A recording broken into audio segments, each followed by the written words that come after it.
بہت ہی مارکے کی نظمیں بہت ہی مقبول ہوئی تھی یہ نظم.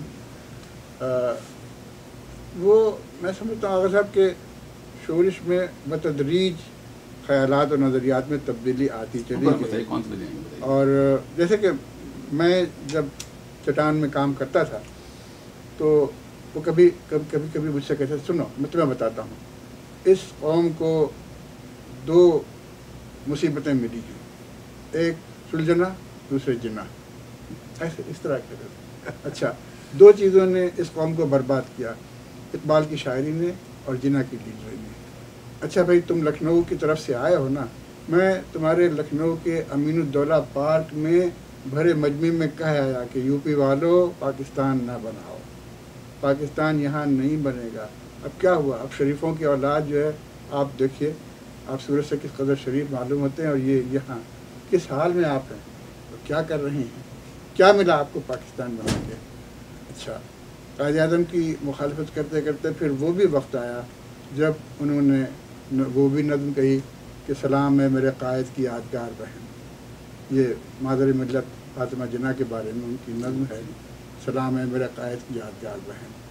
تو اس کے بعد پھر جب سن 65 کی جنگ ہوئی تو آغا صاحب اور زیادہ یعنی باقاعدہ ہندوستان کی مخالفت میں انہوں نے تقریریں کی, نظمیں کہیں, اور مشرقی بنگال کے آتش بجانوں کو سلام, یہ ان کا ترانہ جو تھا, یہ ترانہ ان کا, اور یہ کہ یہ کارگہ خیم کرن ہے. تو اس میں باقاعدہ ہندوستان کو للکارا ہے انہوں نے, اور یہ سب بتدریج ہوتا چلا گیا ان کے ساتھ. دیکھیے نا, ہم ایک چھوٹا بریک لیں گے, اس سے بعد میں ہم جب واپس آئیں گے تو آپ سے پوچھوں گا کہ پرائیویٹ کنورسیشن کسی ادیب یا خطیب کی اور اس کی پبلک سٹینڈ میں کون سی چیز ہوتی ہے جو اس کی وائڈنگ لیگیسی کو طے کرتی ہے. لیکن ایک شارٹ بریک کے بعد ہمارے ساتھ رہیے گا.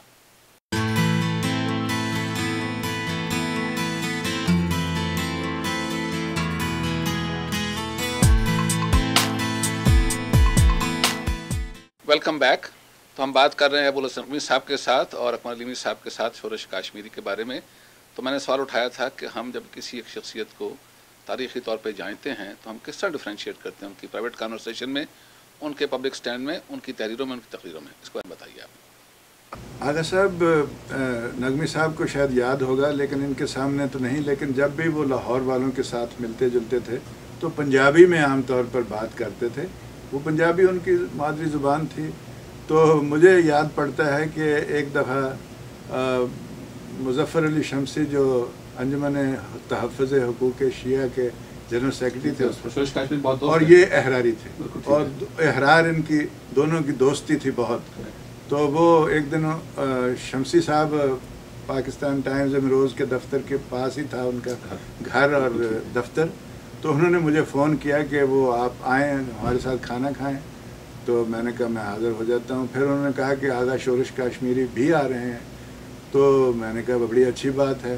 تو میں پہلے چلا گیا, وہ جھومتے جھامتے جیسے ان کا انداز تھا وہ آئے, اور آتے ہی دیکھا کہ وہ دسترخوان جو تھا وہ اس پر کافی معقولات اور مشروبات رکھے تھے. تو اس کو دیکھ کر کہنے لگے کہ اوے شمسی, بات تو تم حضرت علی کی کرتے ہو, لیکن تمہارا جو دسترخوان ہے یہ معاویہ سے ملتا جلتا ہے. تو اس نے کہا کہ آغا تم میری کھانا پینا ضرور آرام کرو. تو اس قسم کی بے تکلفی ان کے, مثلا ایک اور ینگ ایک پولیٹیکل ورکر تھا, اس کا نام تھا طفیل پرویز. اچھا یہ کافی ہاؤس میں ہم لوگ, ہمارا زیادہ وقت تو ٹی ہاؤس میں گزرتا تھا, لیکن یہ کافی ہاؤس میں عبداللہ بٹ, چراغ حسن حسرت, شروع میں حمید نظامی جب تک زندہ رہے, اور ایک ان میں گوفر تھا جو امریکی زبان میں جس کو گوفر کریں گے وہ طفیل پرویز تھا. اور یہ ہمیشہ اس کی ایسی تیسی کرتے رہتے تھے آغا شورش کشمیری. ایک دن وہ آیا, اس نے کہا دیکھیے آغا صاحب آج سے آپ مجھے جتنی چاہیں گالیاں دیں, جو چاہیں سب و شتم کریں, لیکن میں نے ایک تخلص رکھ لیا ہے, میرا پورا نام لیا کریں. میں نے کیا تخلص رکھ لیا ہے؟ میں نے کہا میرا آج سے نام ہے طفیل پرویز محترم. آغا صاحب کہنے لگے تم بڑے خسرے ہو, تم بڑے شریر. تو یہ آغا صاحب کے بارے میں بات بتاؤں آپ کو, ایک واقعہ سناتا ہوں. ان کی بڑی دوستی تھی پہلے بھٹو صاحب کے ساتھ، آپ کو یاد ہوگا جب بھٹو صاحب کی پہلی تقریر ہوئی ہے YMCA کے اندر تو وہ 2 آدمیوں نے آرگنائز کی تھی، ایک شورش کاشمیری نے، ایک مجید نظامی، مجید نظامی نے کی تھی، اور نظامی صاحب اس کے بارے میں تقریر بھی کہہ چکے ہیں، تحریر بھی کہہ چکے ہیں۔ اس کے بعد اختلاف ہوا جب جماعت اسلامی کے دفتر میں حملہ ہوا اور قرآن پاک جلا وہاں پہ، یا مبینہ طور پہ جلا، جس وقت شورش کاشمیری نے آپ کا حوالہ دیا تھا کہ ہمارے عزیز دوست اکمل علیمی نے مجھے رات کو فون کیا تھا۔ اس کے بعد علیحدگی ہوئی، پھر جھگڑا ہوا، پھر بھٹو صاحب نے ان کو جیل میں ڈالا جہاں پہ انہوں نے 40 دن کی بھوک ہڑتال کی، اس کے بعد بھوک ہڑتال ختم کی، پھر دوستی ہوئی، پھر شورش کاشمیری کو بلایا، انہوں نے اپنا گورنر ہاؤس ملاقات تھی بھٹو صاحب کے ساتھ، اور ملاقات کے 2 آدمی میرے والد صاحب کے ساتھ گئے تھے۔ میرے والد صاحب نے کہا کہ شورش کاشمیری نے بیٹھتے ہی بھٹو سے کہا آپ نے ضرورت کیسے کہ میں گرفتار کرنے کی، سارے پاکستان میں کوئی آدمی 1972 کے اندر بھٹو صاحب کو یہ نہیں کہہ سکتا آپ نے ضرورت کیسے کہ میں گرفتار کرنے کی۔ یہ حوصلہ شورش کاشمیری تھا کہ بھٹو جیسے پاپولر اور ایروگنٹ آدمی کو اس کے منہ پہ کہا کہ آپ نے مجھے گرفتار کرنے کی ضرورت کیسے کی۔ بھٹو نے کہا صاحب میں نے آپ سے ہی سیکھا، میں معذرت چاہتا ہوں۔ اور پھر انہوں نے کہا کہ بھٹو نے کہا تھا میں نے 10 سال سامراج کے خلاف عزت کی ہے، شورش کاشمیری 30 سال کے لوگوں کو چاہیے ان کی عزت کریں۔ تو یہ بتائیے کہ ان کا جو حوصلہ تھا، سیاسی حوصلہ، اس کے بارے میں بتائیے۔ سیاسی حوصلہ ان میں بہت تھا، اور یہ جو آپ نے جس دن کا واقعہ آپ نے بہت سے لمبے ایک عرصے کو لپیٹ دیا اپنی گفتگو میں، تو یہ غالباً اس جب الیکشن کا اعلان ہو چکا اور مولانا باشانی لاہور آئے اور ٹوبہ ٹیک سنگھ گئے، تو اس وقت یہ جماعت اسلامی بھی سرگرم عمل تھی، ان کو خیال تھا کہ ہمیں الیکشن ہم لڑیں گے۔